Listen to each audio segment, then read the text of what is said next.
বাড়ির মধ্যে একটা কলা গাছ আছে। হঠাৎ করে দেখি সেই কলা গাছে হনুমান বসে। চিন্তা করতে পারছো, হনুমানের জ্বালায় বাড়িতে কোনো একটা সবজিও লাগানোর উপায় নেই। তো আজকের রেসিপিটা কি তোমরা তো আমার কথার মাধ্যমেই বুঝতে পেরে গেছো। চলো শুরু করি।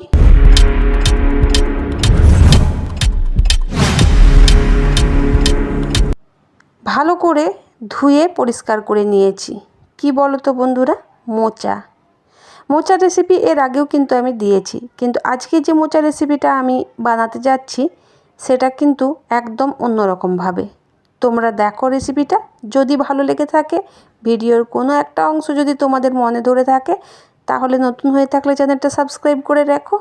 আর আমার পুরনো বন্ধুদের তো অসংখ্য ভালোবাসা জানাই। তো নমস্কার বন্ধুরা, আমি ঝুমা। যে যেখান থেকে আমার এই ভিডিওটা দেখছো, আশা করছি তোমরা সবাই খুব ভালো আছো। আমিও কিন্তু খুব ভালো আছি।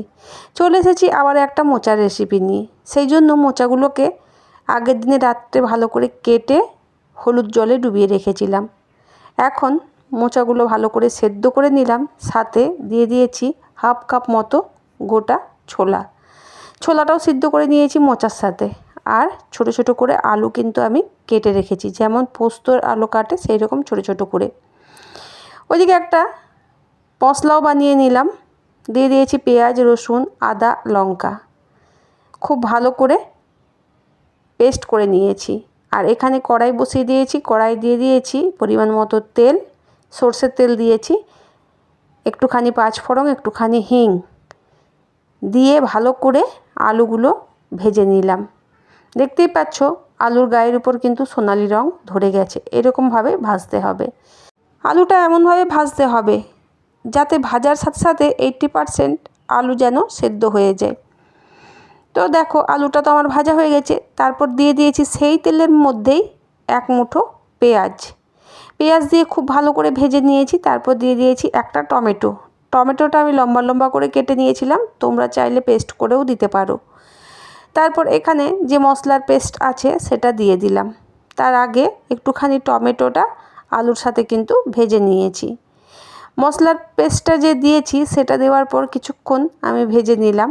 তারপর এখানে এক এক করে সব কিন্তু মশলাগুলো অ্যাড করব। এই রান্নাতে আমি বেশি কিছু মশলা কিন্তু এখানে অ্যাড করিনি। দিয়েছি 1 চামচ মতো হলুদ, 1 চামচ মতো দিয়েছি তোমার জিরে গুঁড়ো, পরিমাণ মতো লবণ, আর 1 পিঞ্চ দিয়েছি চিনি। সব মশলাগুলো দেওয়ার পর আমি মশলাটা খুব ভালো করে কষিয়ে নিয়েছি। তারপর এখানে দিয়ে দিয়েছি সেদ্ধ করে রাখা মোচাটা দেওয়ার পরও আমি খুব ভালো করে এর মধ্যে মিশিয়ে নেব। তো মোচাটা এখানে মেশাতে একটুখানি টাইম লাগবে। তারপর দেখো এখানে কিন্তু খুব ভালো করে আমার মেশানো হয়ে গেছে মোচাটা। আর এই কড়াইয়ের মধ্যেই কিন্তু এখন প্রায় মোচাটা আমার রান্না হয়ে গেছে, কিন্তু তারপরেও আমি এই মোচাটাকে রান্না করব। কারণ দেখবে মোচা অনেক সময় কি হয় বলো তো, যে রান্না করার পরও যেমন ছাড়া ছাড়া ভাব থাকে মোচাটার মধ্যে। সেজন্য সেই ছাড়া ছাড়া ভাব যাতে না থাকে, আমি একটা বাটির মধ্যে মিক্সিং বাটিটা ধুয়ে যে জলটা রেখেছিলাম সেটার মধ্যে 1 চামচ কর্নফ্লাওয়ার দিয়ে ভালো করে মিশিয়ে নিলাম। ভালো করে মিশিয়ে নিয়ে তারপরে সেই কর্নফ্লাওয়ার গোলা জলটা এবার কিন্তু আমি এখানে দিয়ে দেব। মোচাটা কিন্তু আমার কড়াইয়ের মধ্যে রান্না হয়ে গেছে অলরেডি, কিন্তু ওই যে ছাড়া ছাড়া ভাব থাকে একটা, সেটার জন্য যে কর্নফ্লাওয়ার গুলে রাখা জলটা আমি কিন্তু দিয়ে দিলাম। তারপর একটুখানি ঢাকা দিয়ে দিলাম। 5 মিনিট পর ঢাকা খুলে দেখি এখানে আমাদের কিন্তু একদম মোচাটা পুরোপুরি রেডি হয়ে গেছে, সেদ্ধও খুব ভালো করে হয়ে গেছে। তারপর এখানে দিয়ে দিলাম আমি একটুখানি ঘি, আর দিয়ে দিলাম একটুখানি গরম মশলার গুঁড়ো। তোমরা যারা গরম মশলার গুঁড়ো খেতে পছন্দ করো না তারা সেটা স্কিপ করতে পারো। একটুখানি ঘি দিয়ে নামালেও কিন্তু সেটা ভালো লাগবে। চাইলে এর উপরে তোমরা ধনেপাতা অ্যাড করতে পারো, কিন্তু আমার মনে হয় যে এই রান্নাতে ধনেপাতা দিলে এতটা ভালো লাগবে না, তাই অ্যাড করিনি। হয়ে গেছে এখানে আমাদের মোচার ঘন্ট রেসিপিটা তোমাদের কেমন লাগলো অতি অবশ্যই কমেন্ট করে জানিয়ে দিও বন্ধুরা। আর আজকের ভিডিওটা আমার এই পর্যন্তই। দেখা হচ্ছে তোমাদের সাথে আবার নতুন কোনো ভিডিও নিয়ে। ততক্ষণের জন্য তোমরা সবাই ভালো থেকো, সুস্থ থেকো, আর এভাবেই দেখতে থেকো আমার সাথে আমার ভিডিও। টাটা বন্ধুরা।